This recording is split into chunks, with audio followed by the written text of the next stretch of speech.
Assalamualaikum warahmatullahi wabarakatuh. Sampurasun.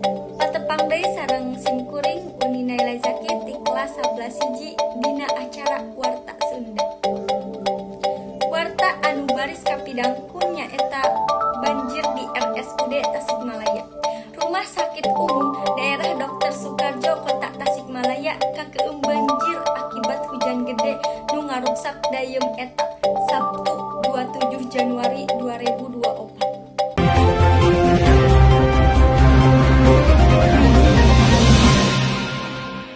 Akibatna cai ngeueum di sababaraha kamar rumah sakit jangkungna 30 cm.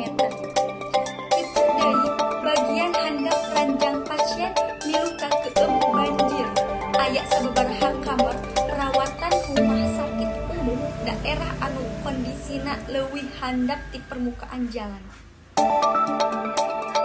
Perawat inap, ieu janten salah sahiji faktor anu ngaharita dampak banjir dina rumah sakit umum daerah kita.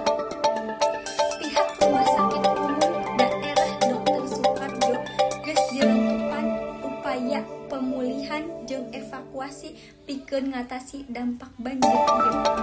Sakitu wae warta anu kusimkuring didugikeun. Wassalamualaikum